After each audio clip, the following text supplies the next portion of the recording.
Hello, hello. Hey there, Claire. Hi. This is Arthur Macias, but it says that my name is Lauren Longoria because I'm borrowing the computer. Got it. So when we do roll call and you Yeah. don't recognize Lauren, it's Arthur Macias. Brenda's got it then. Thanks, Lauren Brenda. is I Arthur. got it. Great. Thanks, man. Thanks for clarifying. Mhm. Yeah, same for me. It's Ramon, and I'm showing up as Enrique. Got it. Okay. Anyone want to start off with a land acknowledgement where they're kind of acknowledge the original stewards of the land that they're on? How many people we got here? So far, there's 24.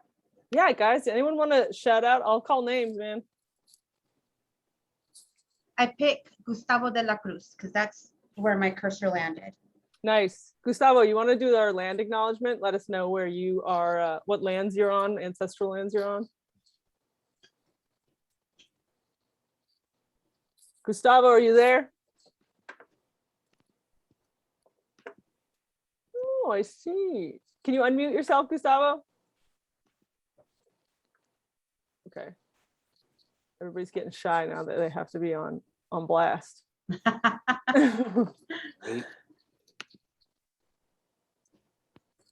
Being put on blast is never a good thing, but that weeds out the people that are bomb versus those that are duds. Okay, Gustavo, what about, how about Lauren? Gustavo sent a message in the shot, Oh, in cool. the chat, and he asked, how do I find that out? So San Gabriel Valley is mostly Tonga territory, Tonga Gabrieli no Kish. And I'll post a link in the chat on how to find out whose ancestral lands you're on. But if someone did it, thank you so much, Yoli. Nice. Native Land California. So thank you for that. So Gustavo is still finding out. Let's go to Yoli. Yoli can do it. Yoli, you do it. Nice, yeah.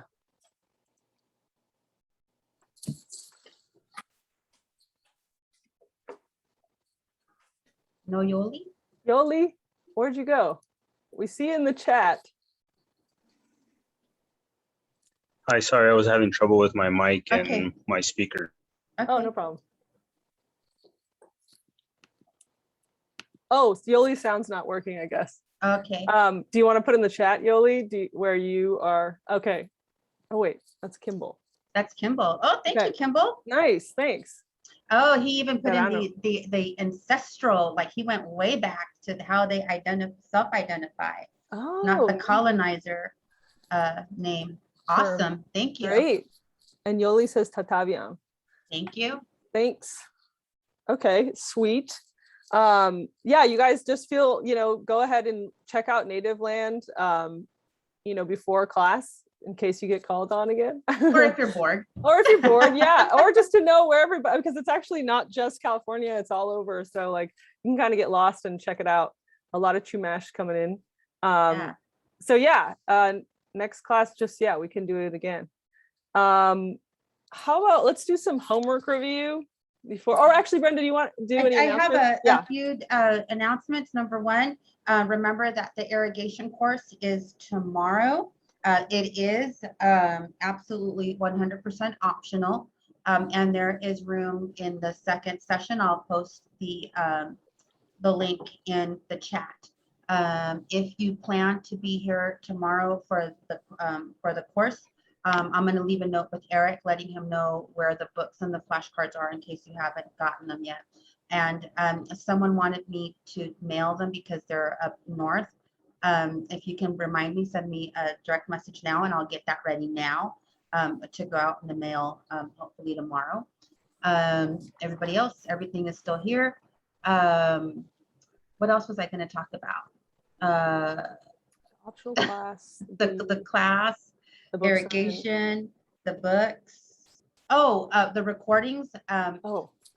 We get them as soon as I get them, I send them out. So you should have already gotten recording for class number 1, recording for class number 2, recording for class number 3. I'll be sending out during to this evening's class. Michael is doing a great job of getting them to us ASAP. But there is a little bit of a wait time. So be patient. I will get them to you. And I think that was it. I won't be in tomorrow. So, tomorrow, that's what it was. If you are signed up for tomorrow's class, remember to meet in front of the HQ building. That's the main building, and there's a brick patio in the front with benches. That's where you meet. Remember to please park on the street. We have a few classes going on that day. So be mindful of parking. We don't have too big of a parking lot.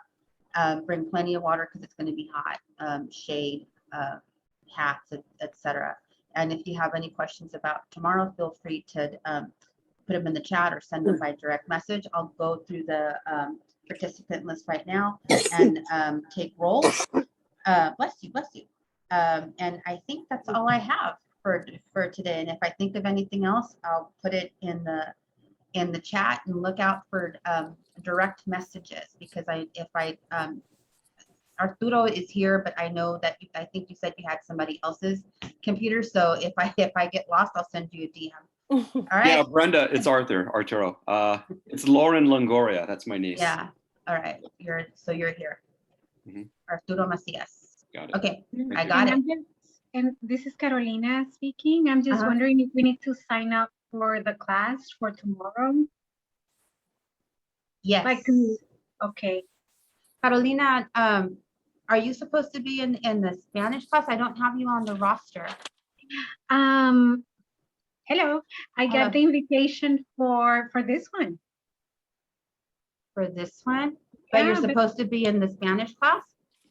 I don't know. I signed up for either one, so I can be in either one. I just missed last week. Sorry about that. So that was for the Spanish one.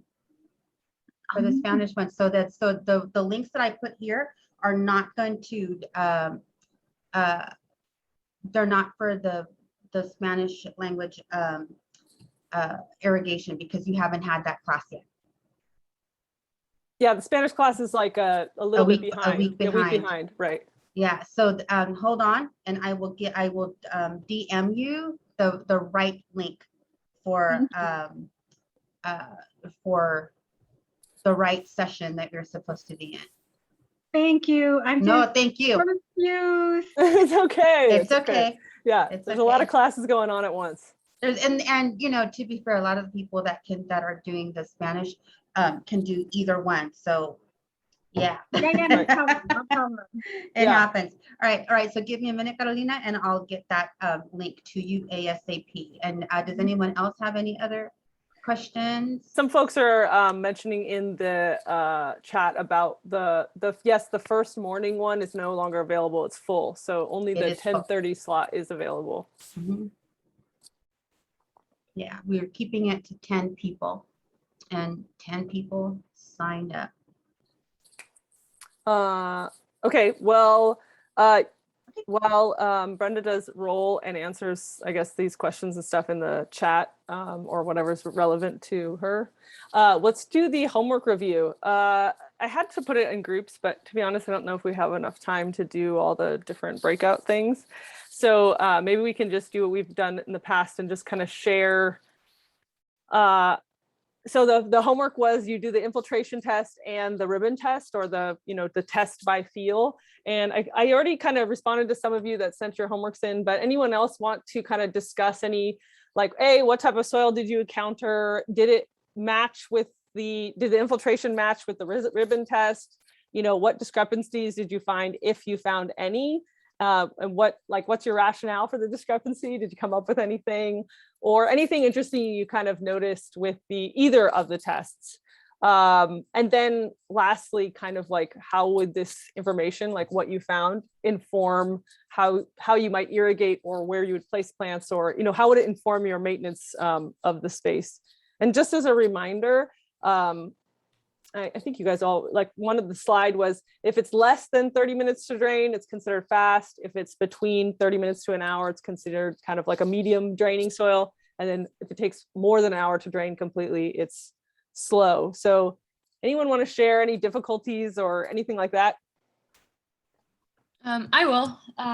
So I did a soil test and it was fast to moderate. It only took 40 minutes to drain, but as I sat there and did my ribbon test, it really had a long ribbon, so I thought it would take a lot longer to drain. And this yard is a bit difficult. It's like a 1950s yard, and I say that because it was just a lawn for over 50 years with nothing but grass growing, and we're in the process of, we've killed the lawn and we're trying to just revamp it and make it more of a habitat instead of just like space taking up water in our backyard. So I always thought it was like really compacted soil, but then I did 2 other ribbon tests and they were still really long ribbons, and it just surprised me at how fast the water is still draining. And yeah, I think I remember, oh wait, was it yours? Yeah, I think I remember your homework, and I thought the same, but it just kind of goes to show also with sometimes the grass, the lawn actually kind of protects the soil below. If it had been being water, if it's not just dried out and like, you know, a brick, sometimes it protects it somewhat because it is vegetation, though it's not very deeply rooted, and it can kind of maintain a little bit of soil structure because again, it does kind of protect it from compaction because it's, you know, it's like basically like a mulch above, right? So yeah, it's kind of, that might also be why, because those roots are, even though they are very water loving and they're maybe not deep rooted, they are, you know, providing some life below. yeah.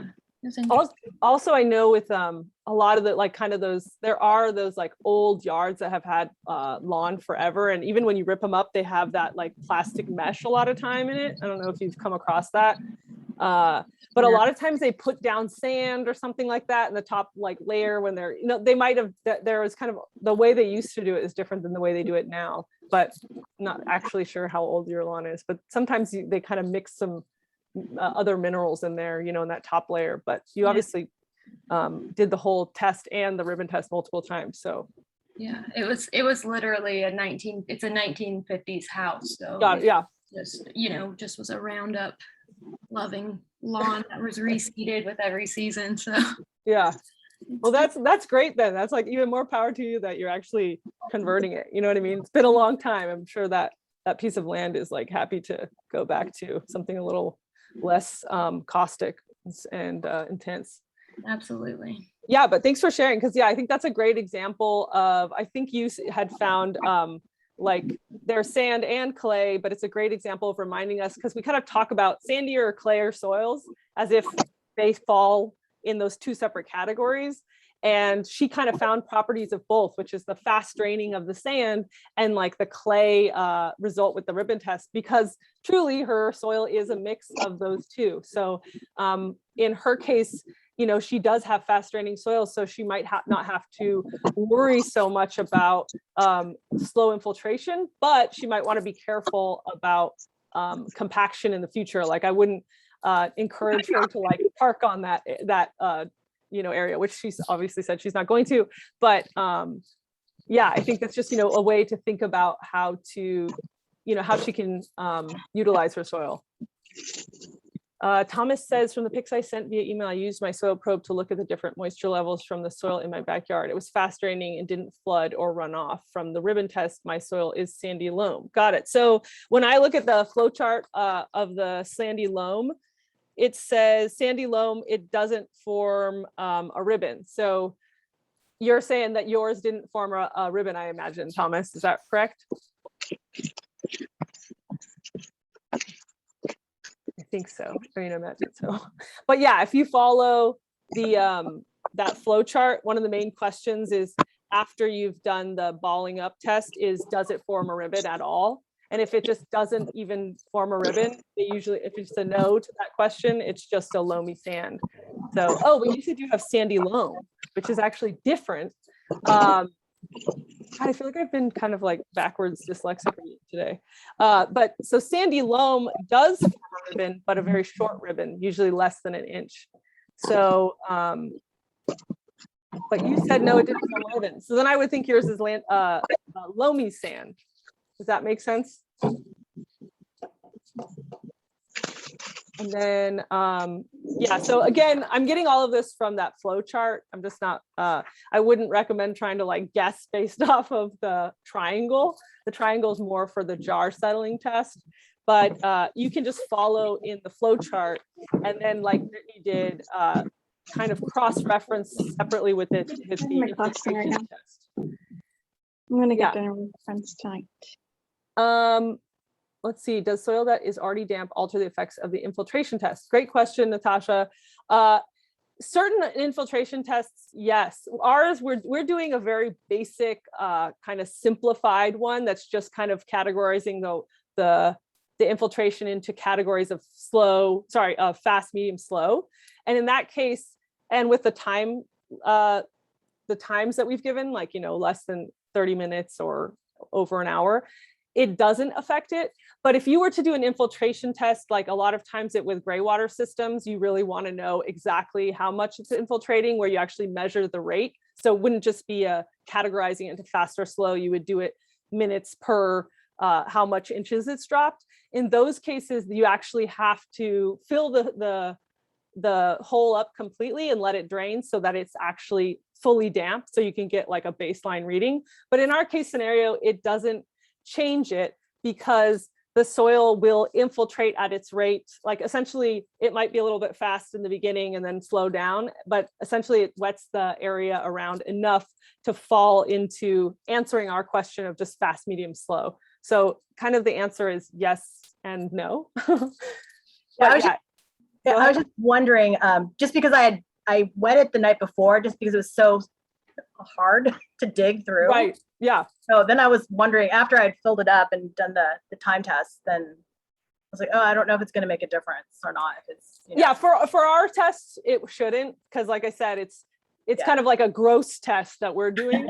But definitely, if you were to do one where you're measuring the actual rate, you're getting a number from it, you would fill it up completely, drain it out, and then you'd have like a ruler and everything, and you'd be actually measuring the drop per time. And then that one would affect it would definitely affect if it was damp or not. But in your case, yeah, it shouldn't make a difference. I see my soil structure was similar to Thomas. I was able to form a ribbon, but in my case, I was able to form ribbons under an inch, indicating to me I do have a sandy loam. Right, yeah, so also I imagine it felt kind of gritty. Ismail, I bet, yeah, you said, and I was doing the ball, I could feel the grittiness of the sand. Right, so that totally makes sense with the sandy loam, especially if you look at the flow chart. Ismail, did you get a chance to do the infiltration test where you dug the hole and to confirm or deny what you found in the test by feel? I wonder. It's like, yeah, okay, so it took about an hour 40 minutes. Okay, so wow, that's kind of a slower draining sandy loam. But sandy loam could have some, you did say it made some ribbons, so it has a little bit of clay, could have, there's a lot of different factors. But yeah, that's why it's important to do both, because again, all of these tests that we're doing are very DIY, backyard at your home level, and they can have kind of, not everything falls in the perfect category. Like I was saying, like it's not all just sand that drains fast and clay that drains really slow. There's so many different kind of mixes. So it's always good to do both, because like I said, here, I might assume, oh, sandy loam, okay, it's fast draining, but it actually took an hour and 4 minutes. So, it's a little bit slower. So does it depend on the size of the hole and the amount of water? As long as the hole is straight sided, it should be fine. Technically, you should have like equal depth and what's it called? Width, sorry. It technically should have equal that. But again, for the sake of this exercise, it's really just categorizing it into fast, medium, slow. So it doesn't really matter, but it does matter if it's not a straight sided hole. If you dug the hole and the sides of the hole were angled, then it would kind of change the rate, or potentially, just alter it give you a misleading reading. But yeah, the size of the hole technically, I mean, if it was super deep, like 7 feet deep or something, then it would definitely have a big impact on it. But the idea is usually in the top 18 to 18 inches is where you have the most kind of microbial activity, and that's where absorption is, most of your absorption is happening. So that's usually why you're taking it just right there. My texture text came out to be a clay loam, which is, okay, yeah, clay loam. And it says I had a 7.75 inch drop in 60 minutes and 8.5 in 90. Okay, so just using our, David, using the kind of categories we used, how long did it take for the entire thing to drain? Was it in the 90 minutes? No, because you said it was 12 feet. Yeah, inches. it's still draining. I just measured it right now. Got it. So it's over an hour. Yeah, it's definitely Got over. it.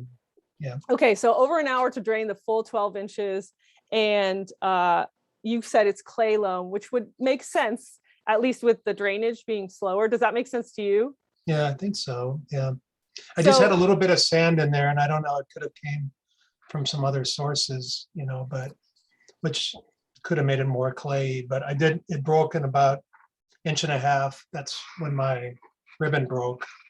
Right, which makes sense with the clay loam. And again, there can be sand in there, even if it's called a clay loam. Yeah. There can be sand in there. It's just that the way we would categorize it would just be clay loam. That doesn't mean it doesn't have any, Right. any clay in it. So yeah, it would make sense if you could kind of feel it maybe, or if you felt it was very gritty, you would maybe call it a sandy clay loam. Right. But it wasn't, it was in between. Yeah. Okay, cool. What about so your example is kind of a good one because it's so it has a ribbon and but it also has some sand. But I see that it's sort of a slower draining soil.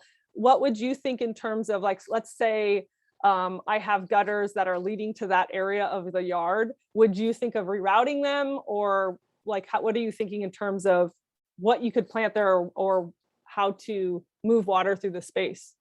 Yeah, I mean, I have a lot of water, and actually it's a low spot, and I can't drain it out, and I have a sump pump that pumps it to the front yard.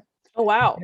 And then what I'm going to do is put a rain garden in my front yard because I have more space. I'd rather keep that space flat it's like just our little bit of turf, which I'm going to convert it into probably Carrots Panza.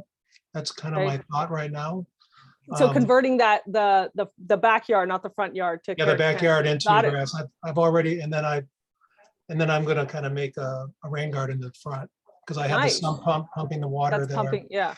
Yeah. I love that. So if any of you guys weren't following along with his rationale, it's essentially putting some bunch grassy, Carrots Panza is not a bunch grass, but putting a sedge grass that really likes riparian areas in this zone that is a low spot that he knows drains slowly. That's a great idea. So it basically is the roots will kind of act to break up that soil and actually be able to let water infiltrate more quickly. So I think that's a great thinking. And then also you already have the system set up to pump it out into the front. So just take advantage of it as a rain garden in the front yard.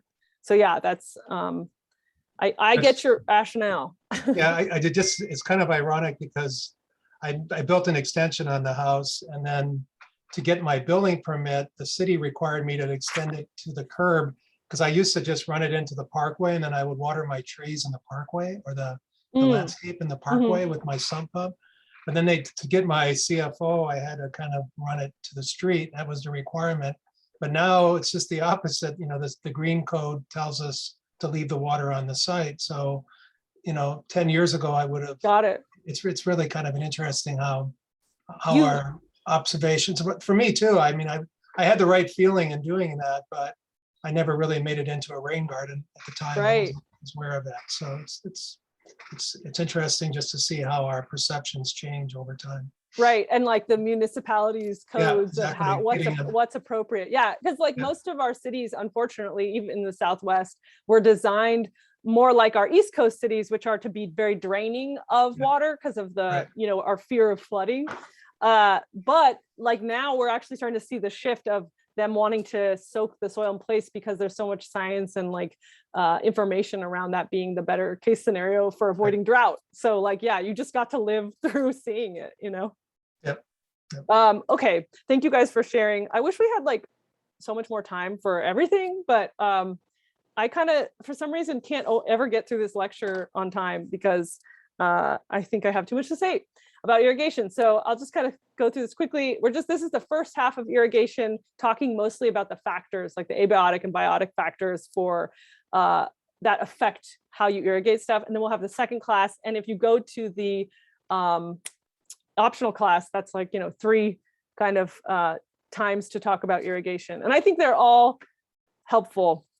Our next irrigation class is a lot more focused on the rebates. But we will talk a little bit still about irrigation stuff. So just to start, we're going to talk, like I said, about a lot of factors that affect how much to irrigate. But one of the biggest factors, or a big factor, I would say, is what community of plants are your plants that you're watering coming from? We talked about this in the plant ID class, but definitely knowing what community they're from is going to help, because as we talked, there's a lot of different bioregions in California. So we have a lot of diversity. Most of our California natives that are in the cultivated landscape, which is going to be like in our gardens or being sold from nurseries, most of them are coming from the chaparral communities, coastal sage scrub, oak woodland, and the desert plant communities. Those communities that I just mentioned are typically pretty drought tolerant.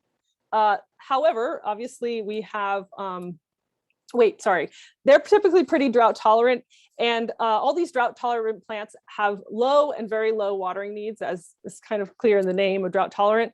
But that's because of their origins. That's because of the plant communities they come from. They're used to even drier conditions, not just our normal kind of dry, hot summers, but even more so. So they have adapted features and strategies to kind of handle those more arid conditions or drier times. A lot of these strategies or these kind of adaptations can be like smaller leaf shape, more vertical leaves, fuzzier leaves, waxy shaped leaves, different sized, or not just leaves, I'm just focusing on those. Also could be like summer dormancy, the plant just kind of shuts down in the hottest period of the year to conserve water. Those are all kind of adaptations for the plant to survive in these kind of more droughty plant communities.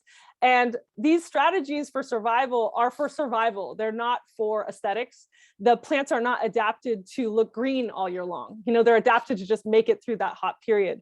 So that's just something to keep in mind, that different plants, that they have adaptations for dealing with these situations. However, if you have plants in your garden that are from other bioregions like riparian plants, which we know are usually stream side or coastal strand, which is really close to the coast, closer than coastal sage scrub, or a redwood forest plant community. If you have any of these, they're going to require a lot more water and not really as drought tolerant in our SoCal climate, right? Especially if you are trying to recreate, say, a redwood plant community in the middle of Southern California. Even if that plant might be drought tolerant in NorCal where it's from, here in Southern California, it might be very water needy. It needs a lot more water to live in this environment. So I guess the point being, like, know your plants and know their plant community so that you can water appropriately. And don't assume, like, you have to calibrate your water to the community, right? And also I was going to say, depending on where you're planting it, so not just the plant community, but where are you planting? Where are you planting these plants? Are you planting some coastal loving plants inland? Because again, their plant community, maybe that's kind of the wrong plant for the wrong place. But if you are, that means you might require more water if it's doing like planting more coastal plants in an inland area, or vice versa. If you have some more drought tolerant plants on the coast, maybe they don't need very much water, even though typically inland they would need quite a bit. So it's, again, just kind of knowing the community. Where are you planting it in the region? And yeah, essentially in a nutshell, native plants have different watering needs. They're not all the same. And I wouldn't assume they're all drought tolerant. They're drought tolerant for their plant community or something, but it really depends. So it's not the whole irrigation classes. There's not really a one size fits all. And there's going to be a lot of it depends, because it's just a complex kind of system of factors that are interconnected, that indicate, or that kind of help us figure out how much to irrigate. So yeah. there's a lot of different factors. We're going to talk about the biotic and abiotic factors that are involved in irrigation, like these abiotic factors, which are kind of the the givens for the site, the non-living or background factors. One would be soil texture type. So the soil's alive like that, like soil organic matter, but the soil texture type, which is kind of what we talked about last class, and understanding the rate of infiltration and how long the soil actually holds on to water is really going to be important, obviously, for how much water you apply and at what frequency. So we kind of talked about that, but like, sandier soil or a faster draining soil, you might be watering more frequently, and goes for the opposite for like a heavier or slower draining soil. So that's going to definitely impact your watering, the soil texture type. Also, if you have artificial soil, like in a container, the soil mixes, or maybe you just bought a plant in a pot. These soil mixes are generally looser. They're mixed for drainage. So they're typically kind of looser than a native soil. And also, they're bound and restricted by that space, whatever the container size is or the pot. So they typically need more water than soil, like, a plant in the ground. So that it's kind of a soil texture type in my brain. It's kind of like an offshoot, which would be soil mixes. Some other abiotic factors are light, shade, heat, and wind. So you have obviously light and shade, things that are in the shade are going to lose water less quickly. And if something's fully exposed and getting a lot of light, it's going to evaporate or lose water more quickly. So knowing tree canopies, the trees they're going to shade your soil below. And so if they do that, the water is going to evaporate less quickly. So again, if you have a shadier spot, maybe you don't have to water it as much as a more bright spot.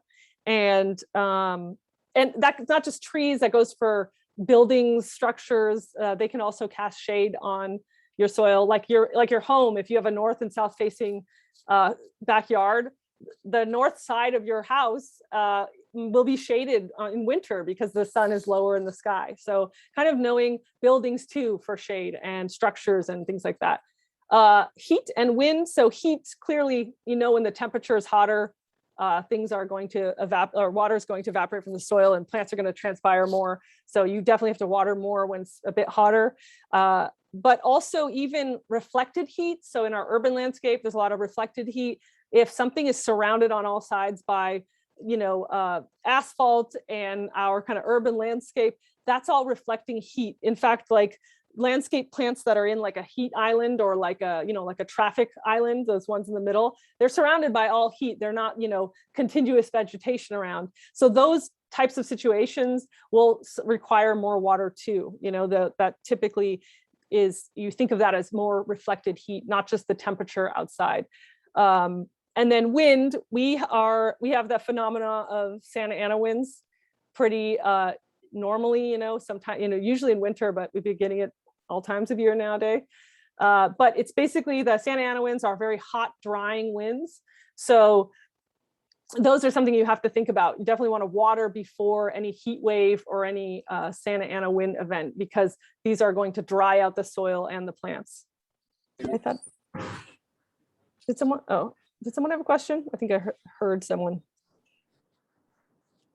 Okay, well, I'll keep going. Topography and aspect, excuse me. This is like, okay, so obviously topography on the kind of zoomed out scale, if you're on a north facing slope, typically these are shadier. And then the south facing slope is a much more exposed for that same reason, and the sun gets lower and higher in the sky seasonally. So the north facing slopes are generally shadier. And like I said, for house, same thing. But also if you're in a canyon, canyons collect water and slopes shed water. I think those are so obvious, but it should be said that like, you got to think about these things when you think about watering. Like, am I in a canyon? Am I in a slope? These might change how you water. Obviously a slope, if it's shedding, the potential for the water to actually infiltrate there, is less, unless you have a really good kind of soil that is absorbing it. Anyway, I would say too, though, it's not just about topography on the big scale. It's also like, I like to think of the micro topography or thinking about your property or the garden as a little mini watershed, and how does water flow on that, you know? So where's your high point? I always like to mark what's the high and low point for a site that I'm working on. So you can just think about when rain falls, how is the water going to actually flow on this site? Even if it's not like a mountain range that we're talking about just the little kind of garden stamp. And that's really helpful for like the example, David's example of like, he has a low point and he has he has something where it actually pumps it to another area, but a low point in his yard, you can think about how you're going to plant that, how you're going to irrigate that differently. Let me see if I have another note here. Okay.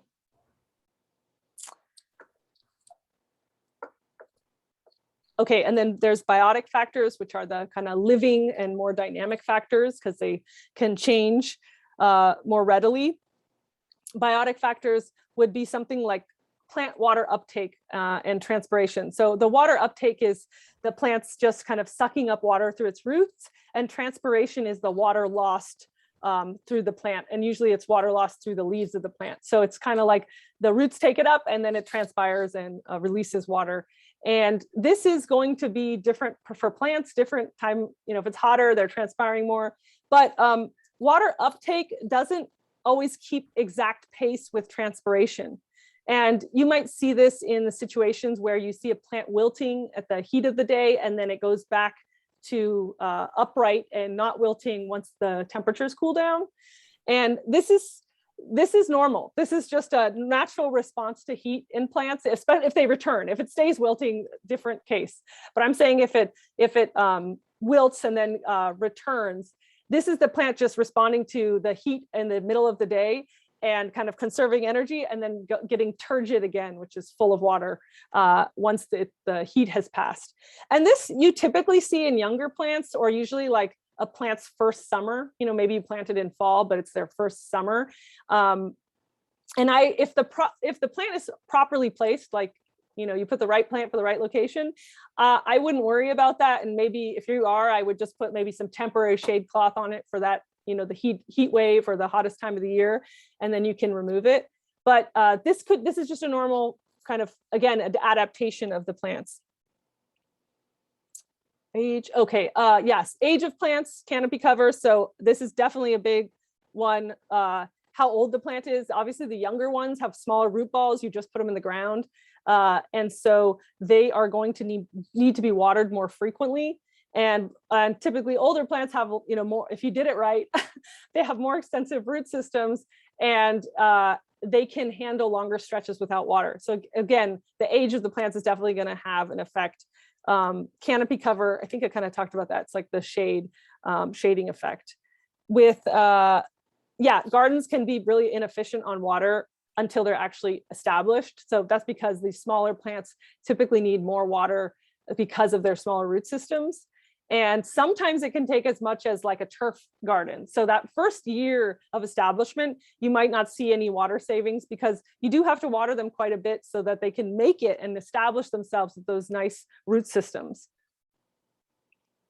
I always like this class, there's so many little notes I want to get in there. Yes, okay. And then mulch would be, I guess it's kind of a biotic factor, but it kind of helps keep water in the soil once it's there. But because clearly it's covering the soil, and it's what's the word? Kind of shading the soil, so it keeps it cool, keeps the temperature cool, so it's not evaporating. So it's very helpful.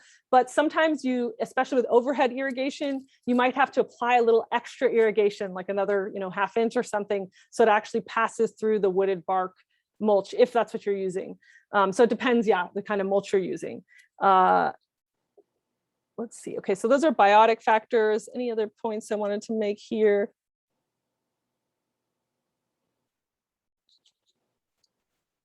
Okay, so this is a handout that's really handy. I know I was saying there's no one size fits all, and I wouldn't, like this red arrow tries to explain. Hold on, I gotta move this. There we go. This is the first year establishment watering schedule for plants by season. So this is how you would potentially set up your watering schedule for the first year. And depending on when you plant, it changes. And again, this is like so this red arrow depicts, it's just a basic guide. It's not, don't use this as like an absolute rule. This is definitely going to depend on all those factors we just went over. But this is kind of a general or a generic kind of idea, just so that you can see that you really are, the idea is to be tapering off your watering for the second year and even over time. So if you do a fall planting, in fact, actually, this is almost set up like from left to right, the most ideal time to plant to least ideal time to plant. But obviously you can plant all year long if you have to. But with the fall planting, you can see once a week, maybe in fall, that you're watering. And then once you're in the winter time, when hopefully we're getting rain, it's only once every 2 weeks or maybe less if we're getting a lot of rain. And then kind of keeps going down. And by that following fall, so after a full year, you're doing once a month or less. So comparing this from once a week to once a month or less, you can see we are tapering off. And that's the case for all of these scenarios. They're just a little bit different based off of when you're doing it. So you can see in the summer, on the other end of this extreme, you might be watering, a couple times a week. So every 4 or 5 days, maybe 2 times a week, you're watering, because obviously it's hotter and warmer. And fall is still kind of got a little bit of heat, so staying with once a week. Winter is kind of similar to the any other winter schedules, which is usually like, every 2 weeks or less if we have good water. And by the last summer, spring, similar. And then by the last summer, once a month or not at all. So you can see again, this tapering effect that we're kind of trying to achieve with watering. That first year is really important. So you're watering more frequently. But again, I think this is just helps depict that it's over time, it's going down.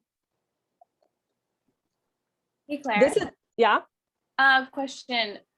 As far as how many inches of water? We're gonna get there, I think. Okay. But is it specifically about this Well, slide? I was wondering, like, across the years, like the first year planting, I guess if we're gonna get into it, I can hold off my question. Yeah, but I guess it's in a nutshell, yeah, you could be seeing like 30 to 50 inches in the first year potentially. So quite a bit of water you might be putting down. But we will, if it doesn't make sense by the end, let's go over to their question. Okay, thanks. I have a question. Yeah. Okay, great. So this is for what type of like land or territory? Is it just general speaking? It could be very dry, arid. Do you mean what type of soil type, or do you mean like inland or coastal? Inland and coastal. So again, this is just a basic guide. I would not use this, and that's what this local conditions caveat down here is referring to. So this is so generic. And again, I wouldn't say like, use this for coastal, use this for that, because I could see potentially watering way less in summer if you had clay soil. So again, this is more of an idea, and people want the formula, but this is very generic. It's not to any one place. It's mostly just for SoCal in general, establishing the first year plants. But I don't know if I said this, but this is in your guys' student handout, and it's on page, what is it? Page 47? Yeah, page 47. And actually page 45 and 46 are the other handout for this class, which is summer planting of native plants. And it kind of talks about, because summer planting can be kind of challenging it can be kind of challenging because of obviously the heat, and you have to water a little more frequently. There's some tips in that guide, that handout, that help you with having more success with summer planting. And actually, I really recommend that little handout because it's almost the whole class in a nutshell in like a little precise or more concise format. But with summer planting, some notes to be made is that if you're summer planting inland, it's going to be even more difficult, and that should make sense because inland it's a bit hotter, so you have to be even more careful about watering. Coastal summer planting, you could probably get away with a lot easier because the milder climate on the coast helps us out. So again, this is just kind of the best case scenario. A coastal situation in the summer, I wouldn't be so worried about. Also, it's easiest to plant riparian plants in the summer, or our desert plants or grasses. Those ones do pretty well in, or they are easier to get established in the summertime because well, riparian plants are, like year-round water. Anything that basically is down with year-round water is going to be easier to plant in the summertime. And desert communities too are sometimes used to this more monsoonal weather. And even if they're not used to monsoons, they are kind of adapted to take as much water as they can whenever they get it. So they typically are a little bit more resilient if you plant them in the summertime. I'd be careful about summer planting anything that is very sensitive to summer water, like woolly blue curls or Fremontodendron. Even generally speaking, our Arctostaphylos and Ceanothus are very picky about summer water. There's varieties though, there's so many varieties. There are varieties that are a little bit better about it, but generally speaking, I would be a little bit more, maybe I'd wait to plant my manzanita in fall and plant the rest of it out or something like that in summer. So generally speaking, plants that are picky, or also oaks like Quercus, these are very picky about summer watering. So those fellows I would avoid planting in summertime if you want greater success. It's not impossible. It's just, again, just kind of the best case scenarios. First summer, let's see. Yeah, in the first summer, you might find yourself watering, again, this is not a rule, but you might find yourself watering 2 times a week or like once a month. It very much depends on the situation, shade, soil, all the factors we've talked about. New plantings are going to be watered more frequently. That's kind of a no-brainer. And let's see, when natives want water and why. So natives are adapted again to our climate, which we've talked about being cool, wet winters and kind of warm, dry summers. So if typically they're doing their most active growth in winter or the rainy season. So, well, even just the cool season. So like fall, winter, spring is when they're doing their most active growth. So native plants, so rain is kind of the best case scenario for them. It makes the most sense. It's coming at the right time, the best time of year for them, because that's when they're doing their active growth. That's when they're used to that water coming. It's free, and rain is it's like the highest quality water. It's pure, and even actually rain is has a little bit of nitrogen in it, so it's great for native plants. They love it, basically. So as a general rule, when you're so take advantage of as much of the natural rainfall as you can get. That is the irrigation water you want as much as you possibly can. And as a general rule, it's time to irrigate, which I'll get into that later. It's time to irrigate when the soil has become dry at a depth of 3 to 4 inches. This could be deeper for older and more mature plants, but again, these are general rules of thumb. They're not really like use them in every situation. But that kind of makes can be also said as if the top of the soil is moist, you probably don't need to water. You know what I mean? Unless somebody just watered the day before and it's been dry for months or something. But if the soil moisture on top is wet, then that means it's not dry at a depth of 3 or 4 inches. So you don't need to water. Best time to water would be early in the morning or late in the evening. The cooler times of day is better. And this kind of makes sense with our climate too, right? They're used to getting rain in winter. They're used to cool applications of water. So doing it in the morning or late evening, like I said, checking them first thing in the morning to evaluate their water needs is the best time, because plants are the most turgid. They're the most full of water in the morning. So that's like the best case scenario of knowing, okay, how much are my plants really suffering? Depends on plant age. Yes, I said this about the depth. The older species, it might be a little bit deeper. So when you're watering natives, the idea is we're trying to replicate the wet years of a Mediterranean climate. So our average in Los Angeles is about 15 to 20 inches of rain. I believe in downtown LA, it's 15 inches. That's the average. And I know not every year we get rain, but we want to replicate this as much as possible, especially during the establishment phase. So the first or second year of the plant's life, you really want to make sure you're putting down at least these 15 or 20 inches, whatever the average is for your area. And the refrain you'll hear a lot with native plants is like deep infrequent watering or deep infrequent soaks. You want to water as deeply as possible, well, as deeply and as frequently as possible without causing plant stress. So and said another way is you're watering pretty heavily and allowing a good dry down between watering cycles. So heavily is at least 2 feet down. You want the water to get down there and have a little like the cyclical pattern of having a nice wetting and then a little bit of dry down in between. So that's the ideal type of watering. And it really mimics the way our cycles work, you know, especially really good rains for us in California or Southern California even would be having a few days of, you know, maybe like a few days or a week of scattered showers that give us like a nice good 2 inches. And then we have a break. And then we have another 2 inches, but we don't want all 15, 20 inches at one time, right? That's not ideal. So we're kind of trying to recreate this for our plants too. Let's see. Oh, irrigation controllers. This, I guess, has to be mentioned, but while you should, you know, use them, utilize them as much as you can, don't rely exclusively on them, and don't rely too heavily on a timer either, especially in winter. The timers, you know, if it's just going off and you're not checking it, you could potentially be overwatering if you have, you know, if we have a really good rainy year. Or these weather-based controllers, sometimes not all controllers are weather-based, but any kind of controller, you really want to be adjusting on a fairly regular basis, like once a quarter, once a season basis, you know, making sure that the watering is appropriate for the time of year. So it shouldn't be the same. You shouldn't be watering the same all year long.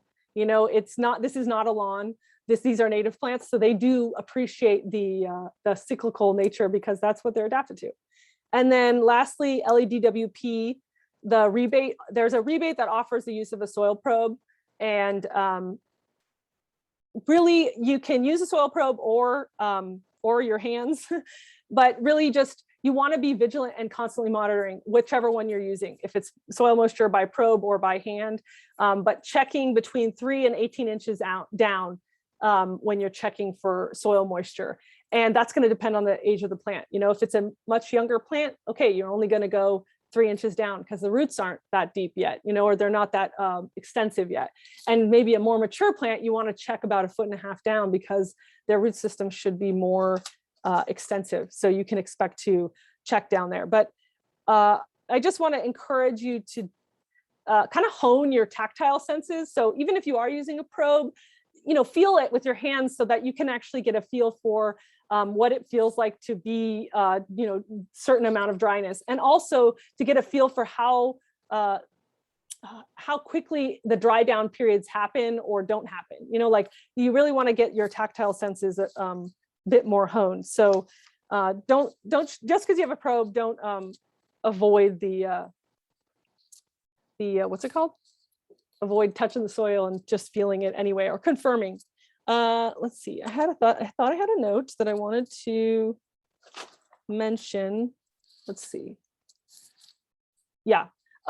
Okay. So we talked about all this. I just want to say these are the best practices, and you got to try to make it work, because obviously there are local guidelines and restrictions. So some of these things just, you can't do it the way, you know, the ideal way we've mentioned. So it's really just about making the best fit and kind of trying to find the optimum, but it's not going to be perfect.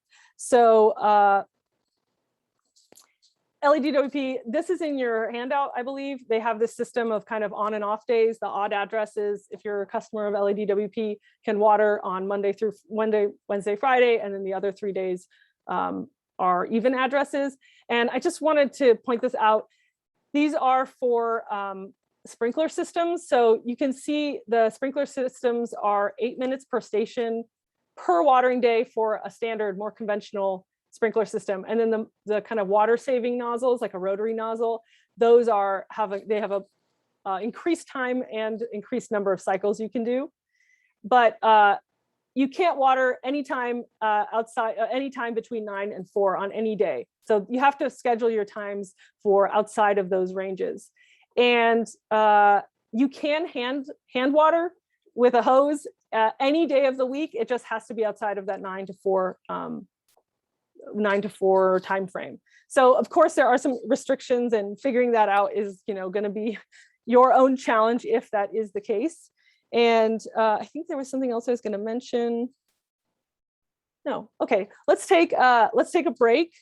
We'll meet back here at 6 and start talking about delivery systems. And I'll try to go through. Yeah, no, I'll look at the chat and see if there's any questions I missed. But we'll meet back here at 6.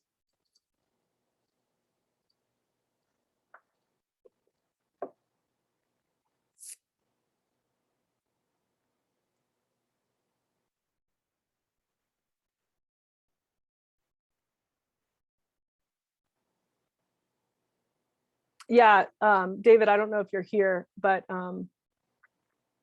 the extra required 3 inches of wood mulch, again, this is gonna be, I mean, I might use that 25%, but I would kind of see what works. If you add a little 25% more, are you able to still get that that full 2 feet down when you water? You might have to kind of figure that out. But yeah, I think 25% more, I would try that to start and kind of play with it. It's a little bit trial and error.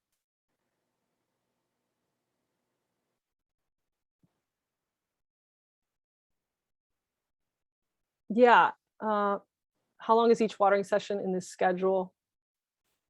Oh yeah, I want to make that clear.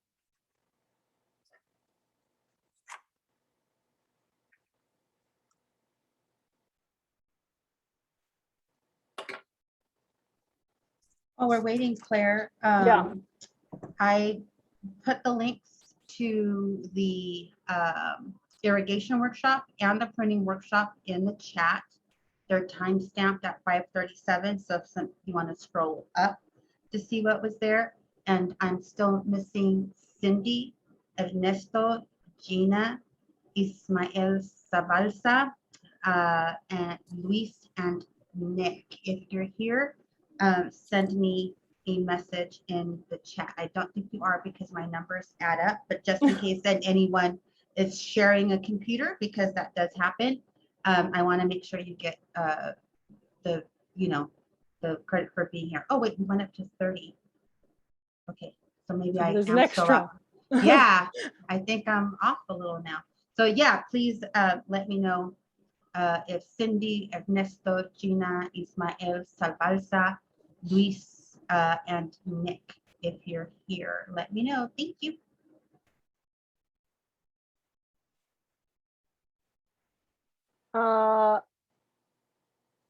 Yes. Okay. I guess I'll answer these when we come back, so that in case anyone's not here. Are we going on break? Oh yeah, I was on break. Am I not on break, guys? I didn't know. Break. Yeah. I have a question. Can I pick up the book tomorrow? Yes. Eric, are you here? Are you still here listening? Well, this was Carolina speaking. Yeah, I know. I'm looking for Eric. Okay, thank you. I got it. Yeah. So yeah, now we're up to 30, and when I left, it was 28. So I need to double check to see who's here. So Eric, are you here? Eric? I see him in the chat. So Eric is going to be the instructor tomorrow. I'm leaving him a note on where to find everything, but please check with Eric. There was not going to be anybody inside of the building. So you would have to see Eric to pick up materials.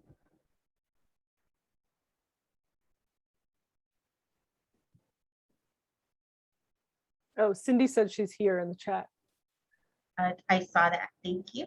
What? Let me You get her in said, there. what is the vine in the image? Yeah, I don't know what this is. Every time I see this picture, actually, I wonder this myself. Do you know what this is, Brenda? I can't even see it. Can we blow it up? Yeah, I know.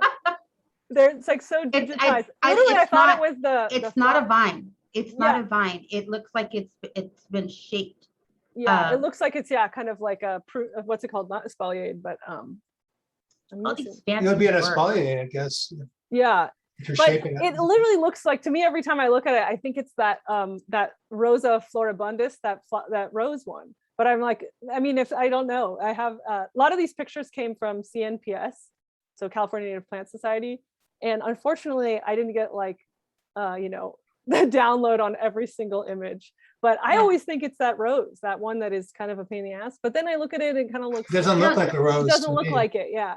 Doesn't look like a No. rose. I Kind of a can't see, tubular. yeah, I can't see it well enough to, Yeah. Yeah. to It kind of say, has like a more open mouth, Yeah. and the leaves are way more kind of messy than a rose or yeah, something. Yeah. I'm not good at the inflorescence. I need to see the Yeah. leaf. I'm the leaf person. So Oh, I guess nice. is this going to be a native then? Or I mean, I'm assuming it would be a native. It could be more of like a Northern California one. But again, like I don't pick all the images, so I can't confirm, sadly. Could it be a native hibiscus? Huh. it could That's be. possible. Yeah, yeah, it could be. That's a little bit more of a hibiscus flower. Yeah. Yeah, it looks, because it does look like kind of a larger flower type. Yeah. But Neat. you know, I could try sending an email to what's her name, Anne Marie. Anne Marie. She's be like, hey, what is this anyway? Yeah. If I find out, Yeah, I'll let you know. Yeah, it's pretty impressive. It's Yeah, I great. know, right? It's really beautiful. If you like that sort of thing. If you like it, that sort of thing. Okay, I'll get back to. I'm going to answer some of these questions, and we'll get into delivery systems. Yeah. So, yeah. Well, first of all, I want to just make it clear. So there were some questions about like how much time, how long is each watering session? So that we don't normally with irrigation, we don't talk about time because every irrigation system is different. And so what irrigator jargon is actually precipitation rates, which is inches per hour. And that's a lot like, you know, how we measure rainfall. And that's because, you know, rainfall is free irrigation, and the way we do things in inches per hour with irrigation. And so it's because if I say 10 minutes on a sprinkler, traditional overhead sprinkler is really different than 10 minutes on a drip system. So they don't typically tell you at times. And then also it's not measured in gallons, just to be clear. There are drip systems typically say like gallons per hour, but we're not going to tell you got to put, well, actually sometimes we do, but normally kind of irrigator speak is not to talk in, oh, you got to put 10 gallons down, because you have to transfer this to really both of those methods with time and with gallons. You have to, what's the word? Accommodate for the square footage. And that's what precipitation rates can do, because it's inches per hour, and inches per hour is like, you know, per square foot type of thing. So just wanted to clarify that. Soil probe, you want to, yeah. So the moist, I would say this question, like, do you want it moist, not overly so, blah, blah. It's a lot harder to explain, or I would say this is great for the class, the optional class, if you can make it, but you want it to be dried out, you know, you want it to be dry. And again, it should be 3 to 4 inches down, kind of dry. And maybe beyond that, you're like, it's kind of moist, but you can still water. So it shouldn't be moist. It should be dry. If you're, when I was saying it should be dry 3 to 4 inches down. I mean, I know it's hard because sometimes just feeling the soil, it's cold to the touch. So it feels like it's moist, but I'm talking, you know, moist, like you can see it on your fingers kind of thing. Do you dig down on the periphery of the plant or the closer to the root ball? I would usually do in the area where the roots are, you expect them to be. So if it's a larger, you know, the root ball, if it's a new plant, you want to stay pretty close to the edge of the root ball because that's the same watering. I wouldn't disturb the root ball if it's a brand new plant. I wouldn't be breaking it up. So definitely I would do the soil right next to it. And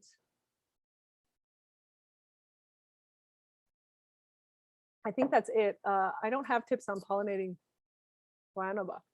So, okay. So yeah, I just want to make it clear, precipitation rates. We're going to be talking a lot about precipitation rates, and we're going to talk about delivery systems now, which is essentially the system that you irrigate with. And this class is not on how to install an irrigation system. It's not on how to upkeep one or or anything like that. It's really about adapting whatever system you have to water with native plants. So if you have questions, like you're not familiar with irrigation systems, there's going to be some talk about them, and I can't go into how to install one or all the specifics. You can, I mean, all these concepts are best management practices, and you can use them for hand watering as well. So this isn't just, there's all sorts of different systems, right? Okay, so starting with, let's see. Okay, so we're really trying to achieve this good watering event with, that's like we said, the deep, infrequent waterings. So to get a nice deep watering, you can't apply it all at once, right? We were saying you can't apply all 20 inches at once. You have to spread it out. And one of the methods we use is a technique called cycle soak or pulse irrigation. And this is to improve infiltration. So the idea here is, again, depends on your field conditions or the delivery system you're using. But it can kind of reduce runoff. And because essentially you might have a situation where you want to apply, let's say you want to apply 2 inches because you know that reaches down 2 feet, and that's your deep watering event for the month, let's say. If you have, and you need 20 minutes to put on the system, but maybe after 5 minutes, you see that the water starts pooling up and it's not infiltrating anymore. It's just running off and flooding, or running off of your site. And so you can't apply all 20 minutes. So the cycle soak method or pulse irrigation is actually fragmenting your total time that you need to put down into smaller intervals of time and leaving little pauses in between. So some irrigation systems like this one have an actual setting called cycle soak. So if in the example I was saying, like the 20 minutes one, you could say your total runtime is 20, you can set it at that, and you just set the cycle and the soak times. So the cycle would be, say, 5 minutes, because I said at 5 minutes it starts to pool, so it's no longer infiltrating. So it'll cycle for 5 minutes, watering your system, and then you set the soak time for however long it needs to actually just pause and percolate. So maybe let's say it's 10 minutes, you know what I mean? It depends on your site again. So it'll cycle when you set when it actually goes off, it'll cycle for 5, pause for 10, cycle for another 5, pause for 10, and it'll continue to do so until it cycles that full 20 minutes. So some of these irrigation controllers have it and you just have a setting and you can adapt it.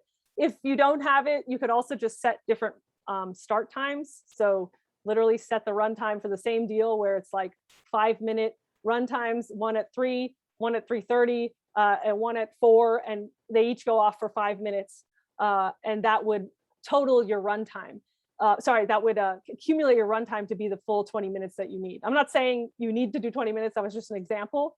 But the idea here is that you're spreading out the full watering over a space of time. And you could even do that. You can even do that over the course of a few days. You could do, like, say again, you need the 1.5 inches and you have a really heavy, slow draining soil, and it's going to take a couple hours to infiltrate. Then you set the timer for 20 minutes or whatever it is, the runtime for a certain amount of time. One day, the next day it goes off again, and you get it so that it runs for the amount of time you need to fully wet your system down 18 or 20 inches or whatever. So it's typically what was I going to say about that? Yeah, so I was going to say if it's spread out over the course of the day or even over the course of a few days, that's all still considered one irrigation event. Like, you're not watering it 3 times a day, 3 times a week. You're watering it one time for that month, or maybe one time in 21 days, but that's the watering event. And even though you did it over the course of a few days, it's still all considered one watering event. So that's kind of the kind of cycle soak or the pulse irrigation type of irrigation. And this allows, the reason we want to spread it out again is so that it allows for better kind of penetration of the water and allows for the roots to actually uptake it, and kind of the oxygen to, you're not just swamping the soils or flooding it. So One of the systems, again, this isn't a class on sprinklers, but sprinklers typically are higher volume systems, higher pressure. People sometimes refer to this as overhead because obviously it's just raining overhead. There are so many different sprinkler nozzles. Some are more conventional ones, typically have a higher output, higher precipitation rate. Again, remember precipitation rate is inches per hour, and that's how we talk about irrigation.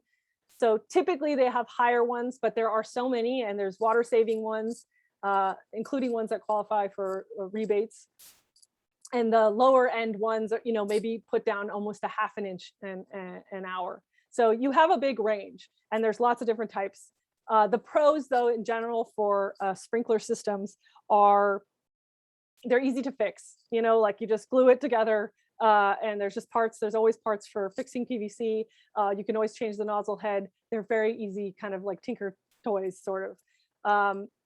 Another pro is that it replicates rain. So again, it's doing this overhead spraying of water. That's how rain falls overhead, and evenly soaks all the water uniformly. Sorry, soaks the soil all uniformly. And when that actually leads to the third pro, which is DU, which stands for distribution uniformity, is simpler to achieve with these systems. And that's because you can uniformly water, sorry, the water is uniformly applied to the area that is being watered. I feel like I'm saying the same thing, but in reverse. But anyway, essentially it's simple to achieve because you know the arc of the spray. All you have to do is make sure they match or overlap a little bit, and you know you're covering a whole area and watering all of the soil equally, not just like right where the plant is, but all over, because you want to encourage the soil, the roots to go into the surrounding soil. We don't want to just water right where the plant is. We want to encourage it to keep growing out, because that is mimicking the kind of natural rainfall event. So also they can be put on pop-ups, so you can have them where they kind of hide underground and then they pop up. That's always, if that's something you want.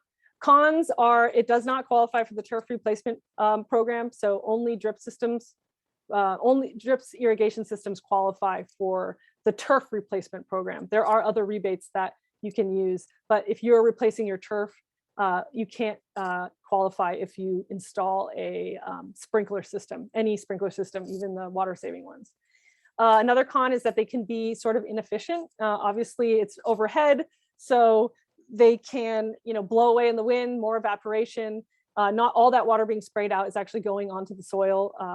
And if it's especially those higher precipitation rate models, because it's this high pressure system, a lot of times you'll see a lot of runoff with sprinklers, because not everything that's being sprayed out is going and percolating into the soil. So they can be inefficient. You can see a lot of water loss. And then lastly, there's the foliar disease issues, which some of our plants are more sensitive to overhead water being on their leaves.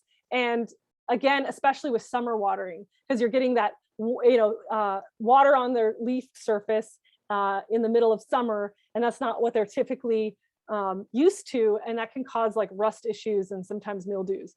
But again, that's why you would lean towards watering earlier in the morning, or not when it's warm out.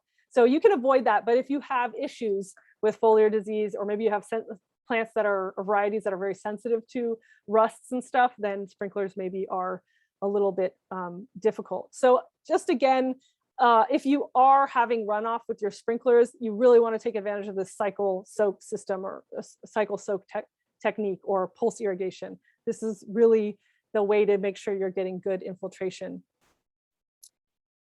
Let's see. Yeah. So again, I feel like I should just keep saying it every slide, but deep and frequent soaks is kind of the goal with watering in any system. And you just have to figure out with the precipitation rate how much that will be, how much would be, if you need to. I think actually the next slide says it. Oh no, we're talking about drip. I'm just going to make sure. Yes, there are. I'm trying to think, like actually overhead, Ismail, I'm looking at the question. Some don't like overhead watering. Some are more sensitive, like Salvia spithaceae gets that mildew on it pretty easily. A lot of times that can be from overhead watering. And again, it's mostly because the water is it's not really, you're not going to see it so much in winter, but you might see it in the summertime. So they're not used to having rain on their leaves in the summertime. So some, like, that's the only one that's coming to mind right now. Actually, I've seen it a little bit on desert mallow, the Sphaerolaceae ambigua. That one also I've seen it. But again, you sometimes just changing the time of day you water, and you can relieve it of that issue. Isn't it better when it's warm out because it will dry off the leaves faster? Not necessarily. We typically say don't water at the peak heat of the day. It is going to dry off anyway if you do it in the morning. That's actually why we say morning before and over evening. But either way, cooler time of day is better. And you really don't want warm water on your leaves. That's actually kind of the worst case scenario. For young plants, does the cycle soak system still work best? So yeah, you would still want the cycle soak system, but Kenny, to your point or question, I think a good mention is that still these younger plants are probably going to need a more frequent, what's the word, interruption. So maybe you'll keep everybody on the cycle soak, but they might need a little bit of water in between the cycle soaks because they are younger. But I would still sort of aim for the cycle soak, or at least give them that as their deep watering, and then you might have to do a little spot watering for the younger plants. But ideally you're trying to get them used to that type of watering. Okay, so drip systems. Drips are low volume system, like low volume, low pressure systems. You can either have kind of point source systems or the grid pattern or inline. I don't really use the word grid pattern. I usually use inline or point source. And inline drip refers to the system of tubing that's like a pattern, a tube with pre-manufactured holes along specific lengths of the tubing. And you actually kind of lay it in some grid pattern, and that's how you get uniform distribution uniformity with them. And then the point source is more, you have a mainline tubing and usually a smaller tubing off of it that some people call spaghetti. And then you have an emitter at the end where the water comes out.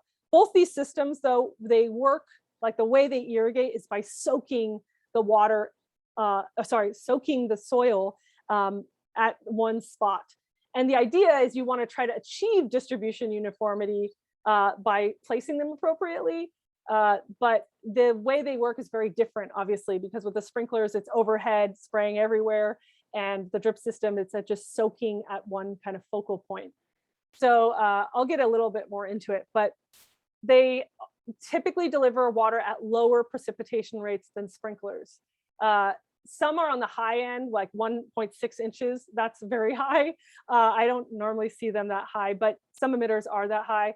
And they go down to 0.16 inches per hour. So very low precipitation rates, which means you typically have to run a drip system for a longer amount of time because, again, if it's inches per hour and it's less inches in that hour, you have to do more time to reach the full 1.5 inches or so, or say if that's what you're doing.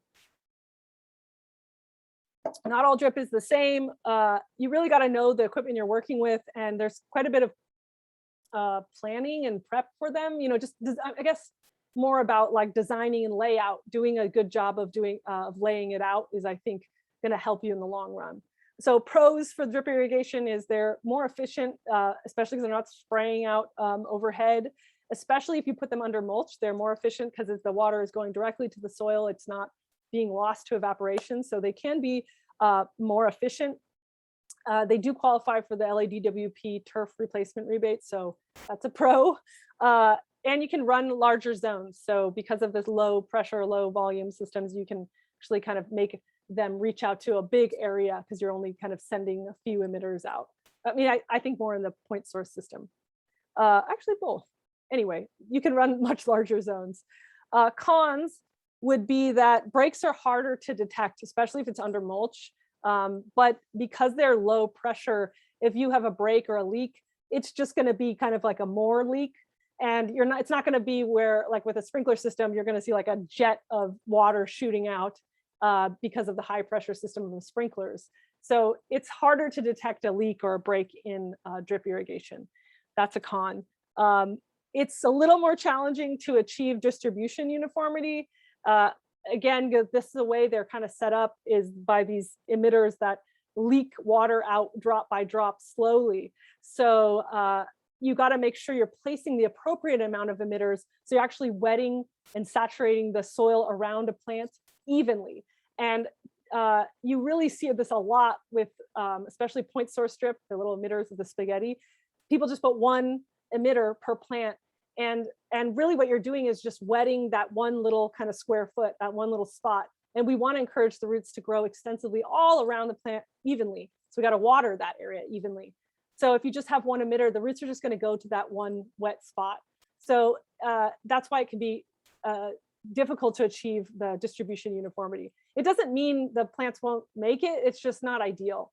So yeah, you have to kind of plan for that if you want to have the uniform watering.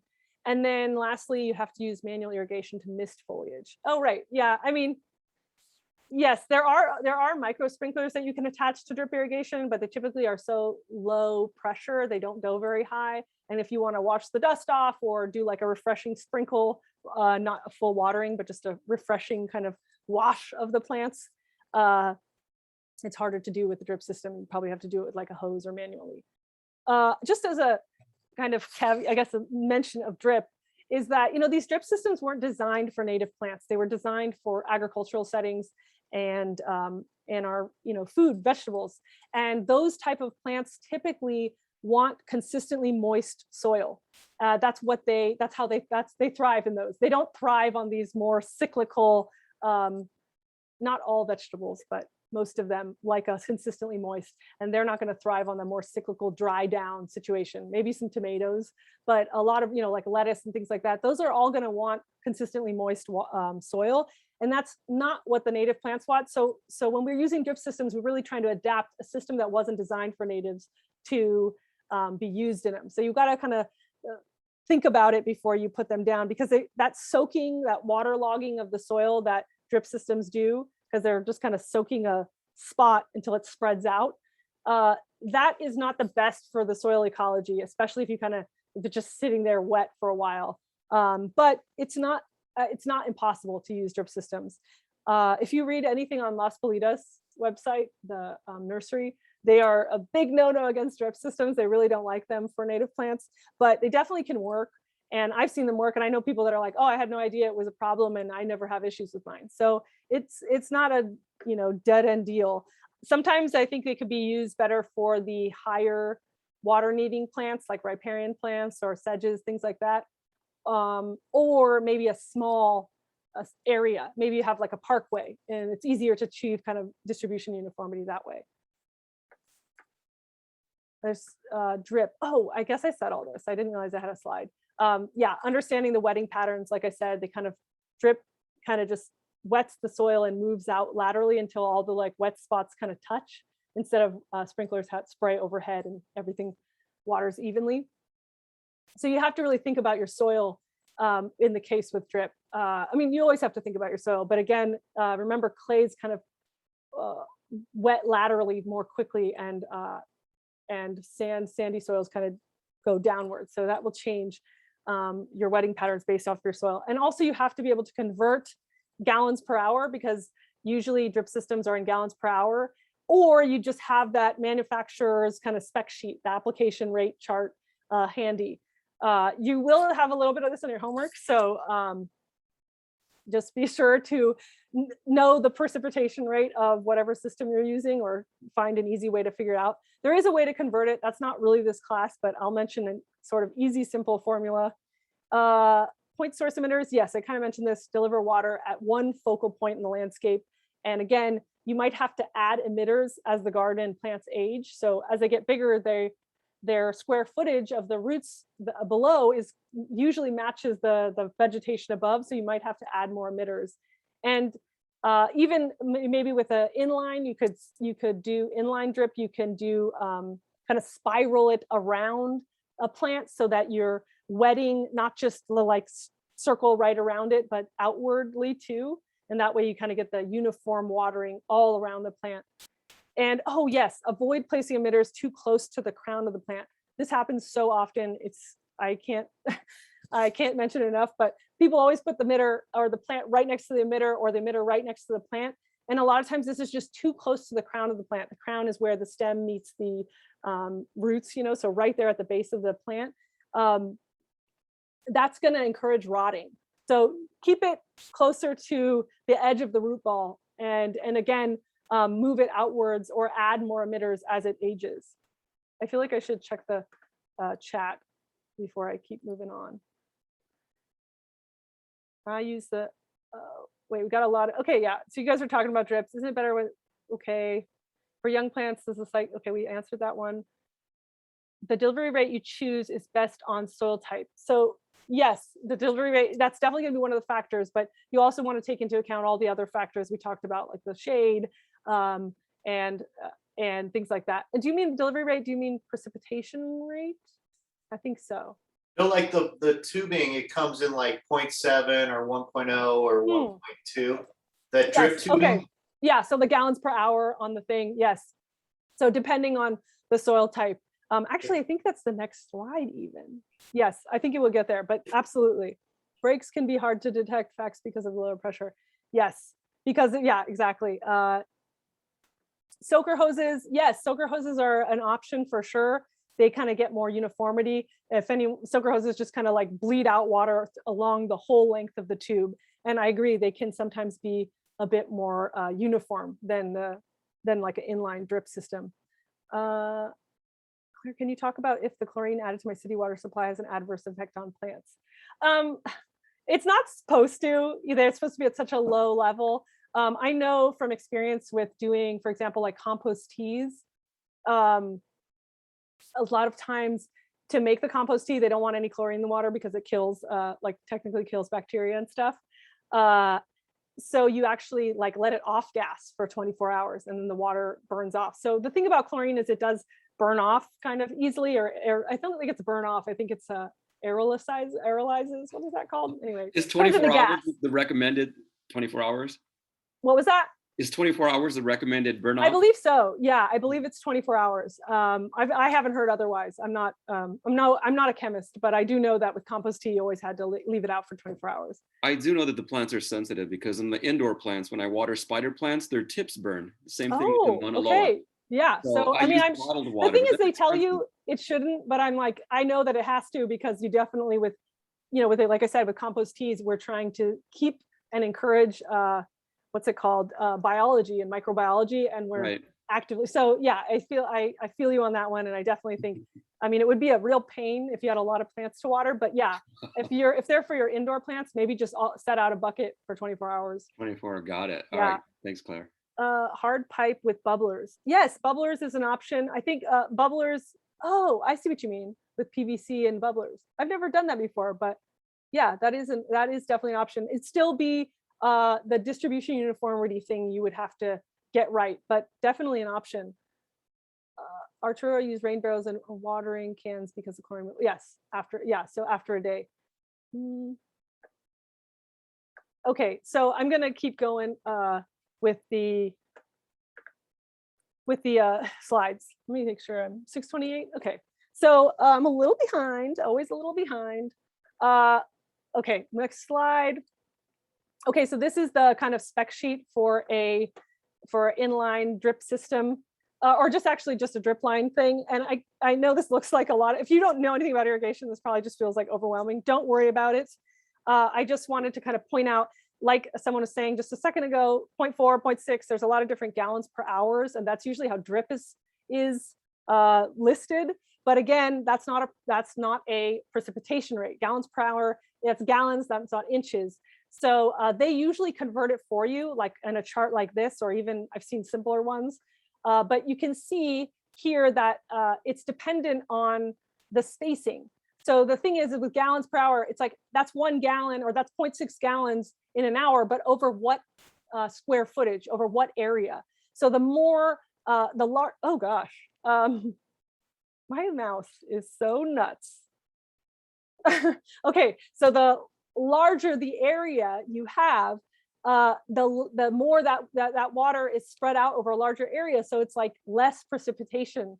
I didn't explain that very well, but essentially this would be like, you can see when it's just 12 by 12, this is the row spacing, emitter spacing. So you can think of this as 12 inches by 12 inches or a foot by a foot. If you're just watering that 1 foot by 1 foot square spot and with 0.6 gallons, that's considered 0.96 inches per hour. These are the application rates, which is another term for, it means the same thing as precipitation rate. So it's inches per hour. So almost a full inch an hour if you have this spacing of 12 by 12. You can see if you increase your spacing to almost 24 inches by 24 inches, like 2 feet by 2 feet. So 1 emitter per 4 square feet, it goes way down the precipitation rate, because that makes sense. Like if I'm putting that 0.6 gallons on just a bigger space, that's less water that's actually being reached to the whole soil. So you really have to, with drip systems, make sure you check out what the precipitation rate is for the spacing you're using. And the way they get this is this little formula here. If you want to write this down, maybe that's helpful for homework, because you will have to do some timing stuff. So the inches per hour is equal to the gallons per hour with the, you won't need this if you're doing a sprinkler system probably, because they usually just come with the precipitation rate, but with drip systems that you will usually see these gallon per hour notations. So anyway, gallons per hour times this constant, which is 1.605 divided by the area. And you can see that's exactly what they did here. If you do this gallons per hour, which is 0.6 times the constant, the 1.605, and divide it by this area in feet, square feet, which is 1 foot by 1 foot. So if you do 0.6 times 1.605 divided by 1, you get 0.96. So that's just how this was calculated. But like I said, the homework is just cheat, look it up online. You don't have to do all this math. So someone mentioned this a little bit ago. I don't know why I feel so scattered today. Sorry, guys.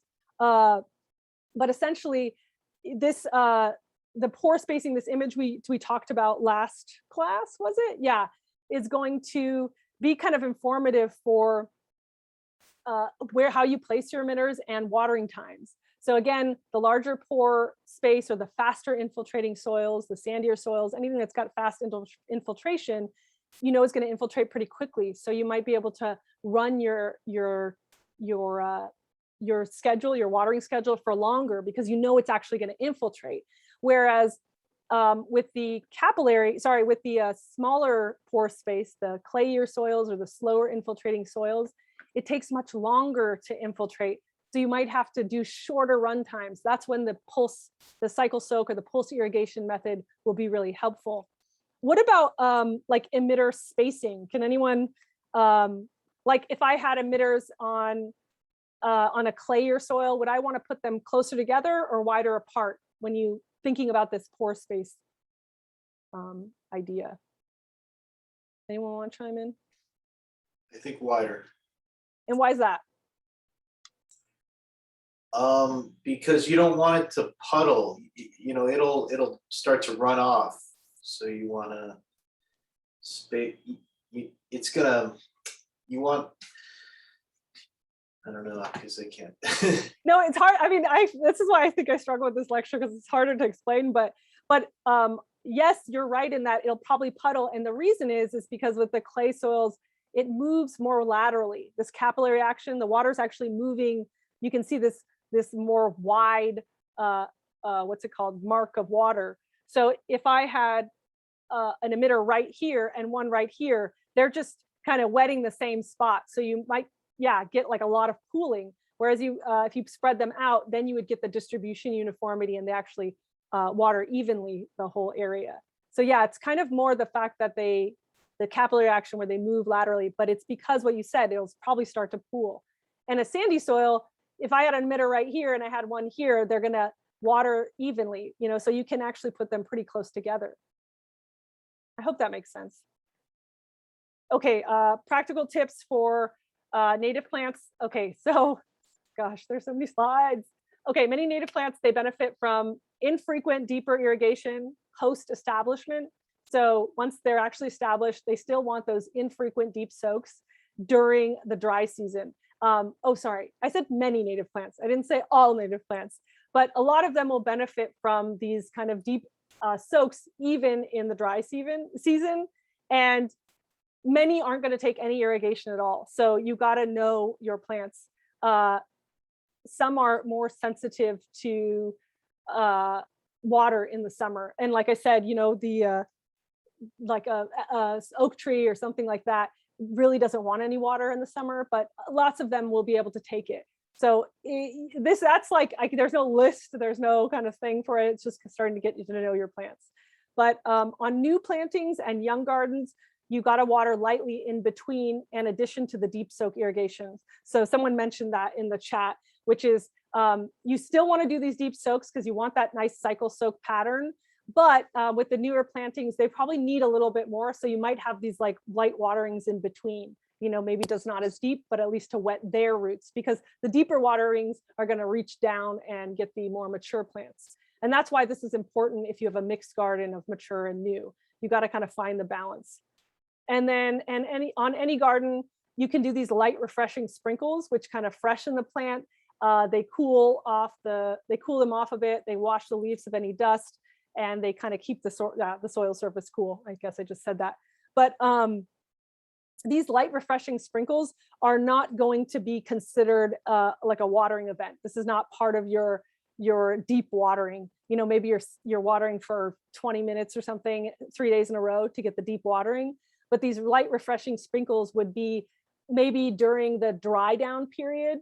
So that maybe you did one, you know, your deep watering, and then the week after you can do the refreshing sprinkle. And that might be like, you know, in comparison to your 20 minutes, 3 days in a row, maybe like 2 minutes or something. And that's just to lightly freshen the plants and yeah, wash the dust off. And this is not considered watering because you're not putting down sufficient amount of inches. This is probably not even gonna, like, this probably just wets the mulch a bit.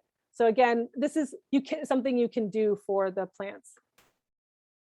Winter months, usually on average, we get about 15 inches between November and March. This is our rainy season. This level of rain is sustainable for native gardens, but extra summer water irrigation can keep them the plants a little more hydrated and a little bit more attractive than their crispy brothers in the mountains. So again, it just depends on someone's aesthetic. If they're like, I really want it to be a little bit greener and the plants can handle summer water, then you can do a little bit of watering in the summer. And that's usually like, it's kind of confusing. It says 0 to 1.5 inches per rain event, which is the simulated rain every 21 days during April through October. So this is just to say, in winter, you want to get this average of 15 inches because that's basically our average for most of LA. But in summer, though native plants are not accustomed to much water in the summer, they can handle a little bit more. Most plants, not all, most native plants can. And usually we still want to stay with that deep watering kind of pulse irrigation method. So you want to water about 1.5 inches every 21 days. You know what I mean? So again, this very much depends on soil, the type of plant, exposure. Are these really drought tolerant plants? That's why there's the 0 inches. Because if you have all plants that hate summer water, then you're not watering in the summertime. But if you have ones that can handle it, then you maybe do 1.5 inches, a nice deep watering. Because usually 1.5 inches, you know, well, depends on their soil, but the idea is to get down like 18 inches or 2 feet type of thing. I kind of hate this little end thing that says 1 gallon of water. I guess it's helpful, but it's not accurate, which is 1 gallon of water per square foot. So if I dumped a gallon of water on a square foot, that's approximately equal to 1.5 inches of rain. That's how much rain 1.5 inches of rain delivers, is about 1 gallon per square foot. It's always dependent on the area. And that's how rainfall, that's how they measure it. That's how they say 2 inches or 1 inches, because it's like they're talking about 1 little square foot because rain falls evenly. So this is inaccurate because it's actually 1.6 inches if you do the real conversion. But I think this is more for like back of the napkin type of calculations if you're that type of person, but I'm not because I'm terrible at math. So I always do the exact thing. Okay, I'm not going to spend too much time on this, but I want to say that this map is just kind of this graphic, sorry, is like our average monthly precipitation. This is what we want to mimic again in the winter rain. the 15 inches, right? And if you actually add all these up, it comes up to about 15 inches. And you can see we get most of them in the winter months. And what I was saying in that last slide is many native plants can handle another 1.5 inches during these drier months, you know, or I guess it's every 21 days, it said. So it comes out to a little more because it's, you know, our months are 30 days, not 21. But again, don't get stuck on the numbers as much as like what we're doing with our garden natives, that if we are watering in the summer, we're adding a little bit more supplemental water. And that's why you might see, especially in the first year, you definitely got to water in the summer, more than 15 inches of rain applied, or sorry, 15 inches of water applied in a year. Okay, if you have a dry winter, you want to add more irrigation water to equal that average total for your area. So going back to this thing, if this is the average, but like, you know, last year, some of these rain events happened in January, they were much lower. So we have to equal that, which means you have to supplement this irrigation water. If you only got 1.5 inches in January and nothing else in the rest of the year, you got to supplement the remaining bit so that they're actually getting the full 15 inches that they're accustomed to. So if you have a dry winter, you got to do the irrigating and you can't just depend on rainfall. And then also remember, always get ahead of wind or extreme heat events. So that means if you know a heat wave's coming or you know Santa Anas are coming, you want to water several days ahead of time, especially during the summer, and particularly for plants that are establishing. So during establishment, and for plants that are outside of their natural distribution. Again, if you have a redwood in SoCal inland, you definitely want to get ahead of watering because they need more water and they're more sensitive to drought.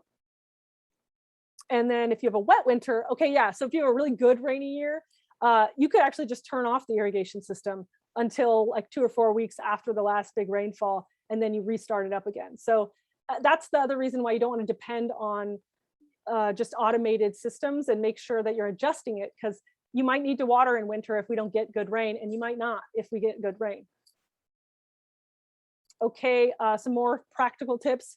If you have a sandy soil or a fast draining soil, you can expect to increase the frequency of irrigation.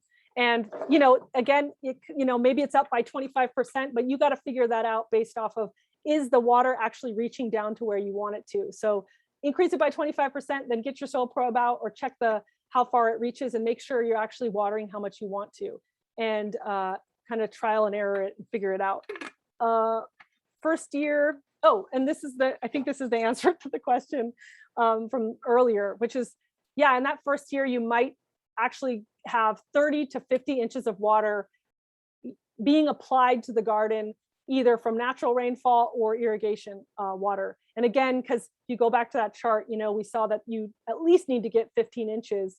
But truly, you would love to have like the wettest winter for a newly establishing garden. So a good 15 or plus inches in winter, and then an additional 15 potentially in the summertime. But it could be more if you are in a very sandy soil, very high exposed area, the plant type is not from this SoCal region. So potentially could be up to like 50 inches of water additionally, or not additionally, sorry, in total. And then hand watering makes a lot of sense. Sometimes it's just more efficient in the first several months because it's just hard to apply it appropriately with just a system or an irrigation system, I mean. Okay, and then lastly, there's this kind of cool chart. I really liked this, but I hope it's not just like looking at numbers for people, but it kind of depicts what I was talking about with the watering with the deficit, watering for the deficit. This is for Pasadena last year. So the the 2020-2021 rainy season. And you can see this is the rainfall in inches that actually was measured for the month. You can see it goes down, started in November, just 0.07 in November, 1.3 in December, the next month, 1.7. And here it's season to date. So this actually just starts adding up the totals each month. So we got 0.7, then 0.7 plus the rainfall here is the 1.37, and it just keeps adding it up. So I could have actually updated this because now obviously we're in August, But in the end, we only got 5.88 inches in Pasadena last year. So it's not much different than this chart. So I think it works, it's fine. But this shows you the total rainfall for that season, essentially. Only 5.75 inches, which is well below the LA average and much more below the Pasadena average. They typically get a bit more rain. And these charts, these over here are the monthly average or the monthly normal for these same months. And you can see it's just like what you typically get. So even in July, it's got 0.06, August 0.03, a little bit of rain. November, you start to see 1 inch, December 3 onward and so forth. And this shows you the departure for the month. So this just says, okay, what would we actually get, which was 0 minus, taking minus the actual average. And so the deficit is 0.084 negative, right? So we only got zero, but we were expecting this much. That's our average. And you can see that's a bigger difference when you get into these months, where in December 2020, we did get 1.3 inches in Pasadena, but the average is 3.3. So we're still deficit of 2 inches. And then these last two columns are basically the accumulate, why? I'm sorry, guys. These last two columns are the accumulating data for those months. So here's season to date. And what it's doing is just taking the monthly average and adding it up. So again, 0.6 plus 0.3 is 0.9, and just going on and on. And you can see at the end of this column that we have, oh my gosh, I don't know why my thing does this. I need a new mouse, guys. Okay, so you can see at the end here, typically Pasadena is used to about 20 inches of rain. So that last column you can see is going to subtract basically the season to date normal from the actual season to date rainfall. And that's your actual deficit that you're just accumulating every month last year. So you can see, like, it just keeps getting less and less or more and more deficit. So my point being here, by the end of April, if you had a garden in Pasadena, especially a new one, you would have had to have made up that difference and watered that because it didn't receive it in rainfall. So if I have a new garden in if I planted a garden in November 2020, would I need to have it irrigated, or could I just shut off my irrigation system? And I hope you guys are all screaming, you would still have to irrigate because there's that deficit, right? But compare that to that 2018, we had that 2018-2019 year where it was really good rain. Pasadena actually got 27 inches of rain, so above their average. Would, in that case, say we planted a garden in November 2018, right before that really good rainy year of 27 inches, what would the watering schedule be for that garden in that first, those first several months? Anyone want to take a guess?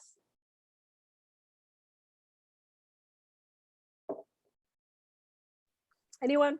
I lost you guys. No watering because you have enough. Yes, thank you. So yeah, you have enough. You have plenty, more than enough. This is ideal. So you don't need to water. You could have turned off the irrigation system. But that same garden planted this year in 2020, or the November in 2020, would have needed extra watering. So yeah, it would be off. Thank you, Cindy, for mentioning that in the chat also. So, okay, I'm gonna try to get a little bit, we have only a couple more slides. Lastly, just where to water. And I think I touched on this, but you wanna water where the roots actually are, where you want them to be, or where you know they should be as the plant matures, right? So again, that's why we wanna water the soil, the surrounding soil, because we wanna encourage the plant's root system to move into that area. And typically, I think I have, I stole this image on Google Image, so don't get mad at Theater Paint or CNPS because they didn't have this image, but we refer to this as the drip line zone. So this is for a tree, obviously, but the tree, it's the outermost branches of any shrub or tree generally is where the root zone is the most active, and also where the roots reach out to and a little beyond. So in this case of this tree, you can see these long roots they call feeder roots is where you would be watering. So you don't want to just throw your hose right at the base of the plant like almost everybody does. And you want to water all the way out to the drip line or how far the tree canopy reaches, or the shrub. This goes for a shrub or even a smaller plant. If you have a penstemon, you're watering that soil around at the drip line or at the perimeter of the plant and a little bit beyond, because the roots do reach beyond, and you want to encourage them to do that, especially as it grows. The roots that go downward, the more vertical roots, are typically more for anchoring the plant and maybe tapping into the water table. But that's why it makes more sense to water around the edge of the plant, or the soil between at the edge of the drip line and a little bit more. And I think there was one other thing. Yeah, so that's gonna just to make it clear, the larger the tree is or the smaller the perennial is, you want to water appropriately. So again, make sure, like they basically say that the vegetation above is similar to the root development below. I mean, it's not exact, but you can kind of think of that way. So you want to water all the roots below and encourage that extensive root growth. And that's why if you're putting emitters or something like that, you want to make sure you're getting the whole area, not just one point. And then I think irrigating slopes. Lastly, they can be challenging. Obviously, the incline water's just shedding off. You really just want to monitor and adjust with slopes. You might have a soil that can actually absorb on the slope, but definitely want to think about it. You might have to install terraces, or even maybe just like little individual basins for the plant, especially when it's new, so that water actually seeps into the soil in that spot. And to prevent, runoff or erosion. And also that would be a good time to try to do the pulse irrigation and maybe set the run times of your irrigation system for shorter intervals so that it's actually penetrating the soil and not just running off. And then lastly, making sure you have check valves and stuff so that the water is not all accumulating in one area on the slope, so that it doesn't backflow into the lowest point on your irrigation system. I have a quick little poll, and then I'll do the homework. Let's see, I'm going to set this poll up. Okay. Oops. Can you guys see that? Yes. So this is just kind of a thought experiment, which is, okay, we have a south-facing slope. This isn't just because we have the slope slide. This is trying to think of all the factors we've talked about, so don't get stuck on the slide. But let's say we have a south-facing slope with sandy soils, and it's planted with newly transplanted small shrubs and perennials. So they don't have super deep roots. And it's planted in September in Sun Valley, and I've decided that I'm going to water at 1.5 inches once a month. And that's it, no more, just 1.5 once a month. In terms of watering, what does that seem like? Does that seem like a good amount? Too much? Too little? I have 9 of 20. Okay, great. Okay, everyone's answering. Cool, cool, cool. Let's get this answered. Okay. So anyone want to, yeah, Arthur says C. Anyone want to give their, we got 19 of 28. Anyone else going to answer last minute here before I get to the homework? Okay. I'm going to end the poll only because we only have so much time, and I'll show you the results. So most of you, 68% of you said too little. Some said good amount, some, like a few, said too much. Anyone want to share their rationale for why they chose their option? Again, this is just a thought experiment. It's like trying, because this is what it's going to be like when you actually have to irrigate a yard. It's like thinking about all the different factors. Hey, Claire, it's Arthur. So yeah, I'll jump in. Mm-hmm. So if it's a south-facing slope and it's in September, chances are it's going to be getting more direct all-day sun. Yep. And the fact that it's on a slope, if you've got that gravity, it's going down instead of going straight down. It's going down at an angle. So that's why I'm thinking you've got to water it more. And then they're newly transplanted as well. So you've got all those factors working against it. Yes, and the sandy soils that are typically faster draining, so they're going to drain the water really quickly. Yes, that's like exactly what I wanted to hear, Arthur. Thank you. Oh, great. No, I mean, you could say a good amount. I think maybe that would be because we talked about doing 1.5 once a month. But again, like Arthur said, if if it's Sun Valley, which is really hot, gets hot, it's September, it's south facing, there's an incline, and they're newly transplanted. So, and they're little guys, they're, you know, they're short little roots. I would be like, okay, it needs to be more than that. Of course, you still might want to have that 1.5 inches once a month, but you'd probably be interspersing some watering in between that once a month. Yeah, so just wanted, I love polls, guys. Okay, I think I have homework, and then any questions you guys have, we can start talking Claire? about those. Yeah. You're asking about the check valve. Are you just talking about a moisture meter when you say a check valve? No, I'm talking about like a valve to prevent backflow.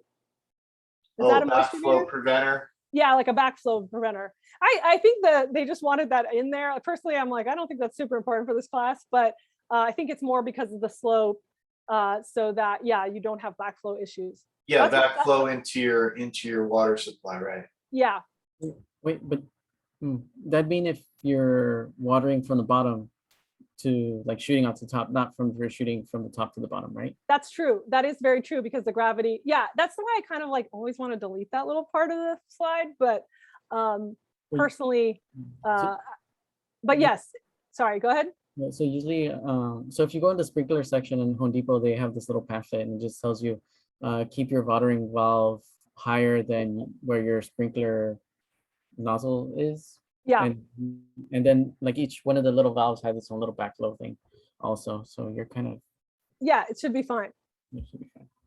Yeah, like I said, personally, I don't really know why it's in there for, I think it's just, yeah, I'm not really sure why it would be in there, why it's so important. Oh, maybe, yeah, anti-siphon valves, maybe it's that. Yeah, they have the anti-siphon valves, but They already have that. Yeah, that's what you're talking about. I think Okay. it just kind of comes in play if someone wants to just water with their gardening hose. Yes. And attach a sprinkler head. I don't know how they'll do that, because yeah, but yeah. I think it would be like you wanted to, yeah, if you're attaching your hose, all I could think of is a drip system that someone attached to their hose and then it was on the slope. And I was like, I guess like that would be a problem. But but even so, that wouldn't be a design system, and you know what I mean? It obviously has the, I don't know, I really can't rationalize it, guys. Because even with the like if you use a 1/4 of an inch, like you need to add that that pressure regulator, and then that also comes with like you know, the backflow prevention and screen. Yeah, I work in Baja quite a bit, and there's a lot of DIY irrigation systems, and I think so a lot of people don't use pressure regulators here, and I see a lot of that. That's what I thought of with this, is I see a lot of backflow issues or like kind of vacuum situations happening. But I think if you're installing your system correctly, that shouldn't be an issue, you know, because you would have like a pressure regulator on it. You would, I mean, all of those things are kind of standards for installing the irrigation system. So to me, yeah, it would be, I guess, in the DIY situation where you're kind of self-taught on your irrigation. It doesn't just pop off the nozzle if you use straight city pressure. What was that? So if like no, because well, in Baja, there's a lot of people watering off of wells. So the pressure is from a pump, and if it's spread out far enough, it doesn't, yeah. Okay, yeah. Okay, that makes sense. But yes, pressure regulators. Okay, wait, I'm gonna explain the homework before we get to time, and then we can talk more about that. Which is first, you're gonna evaluate a client's irrigation system, and first of all, what kind of delivery system do they use? Is it drip? Is it hand watering? Is it what's the other one? Sprinklers.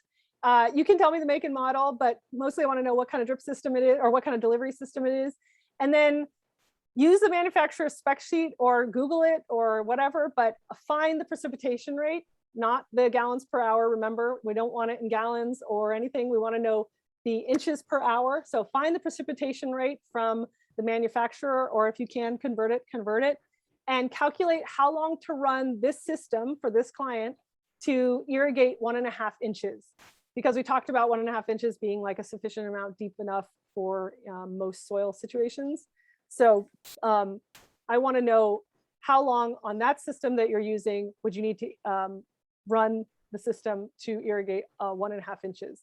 And again, you have to know the precipitation rate. I've seen people turn in like these like crazy math situations, just look for the precipitation rate and then you can figure out the time. And then lastly, what would your irrigation plan look like for the first year? So if it's not planted to natives, that's fine. Maybe just imagine what it would be in the first year.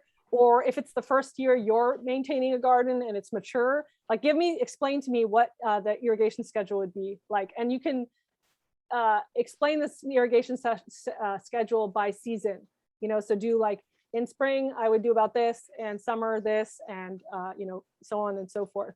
And then I just have this example, if the sprinkler, in case it's not clear, because like I said, I've gotten people like writing a whole thesis on the precipitation rate. This is really a simplified version, but if you have a precipitation rate of 2 inches per hour, and you want to know how long do I water to wet 1 inch, the homework is 1.5, but you simply are, oh my God, why? You simply do the 1 inch divided by the 2 inches per hour, and you get the half hour. It's kind of simple, obviously, that example, but that's all your math really needs to be, is just converting the precipitation rate to an amount of time, because I want 1.5 inches, not 1 inch. And then I had this last one. Oh, I'll share this in the chat. This website is from CNPS, and they have watering native plants, like just a kind of PDF document. It's very helpful. And I think it has a lot of the same material, but I think it's organized a little bit better. And it's just kind of additional to what we have as the handouts. I'm sorry, Milton, I'm going to escape. Hey, Claire, I've got a question for you regarding the homework. Can you go back to that slide? Yes. So is that printed somewhere in the book? Because I'm not able to do a screen capture. I'm not. Oh yeah. So oops. Where so in your handout, in your handbook, in the outline for the class, you'll see there's like an outline for each lecture. And make sure you don't look at homework review from the one before, but there's a point at the end of the outline that says the homework for the class. I can also, if you want me to, I can copy and paste it in the, I can copy and paste it in the. Oh no, you're actually talking about page 42. Yes, I believe so. The thing is I have an old one. Yes, you're correct. Yeah, it should be, 42. It'd be something like that, because the handouts are 46 and 45. Yep. So yeah, 42. And you'll see that it should say homework outline and homework review, which would be for last class. So skip that. Yes. And then there'll be homework for this class. Yes, got it. Okay, great. Thank you. Okay, I'm sorry, Milton. I am getting to, there it is. Okay, Milton, that's the link so you guys can click on it. It's really, I just really like the way it's organized, and personally, I feel like just read that. If this lecture made no sense, read that PDF. It's really helpful. So and Claire, read your handout.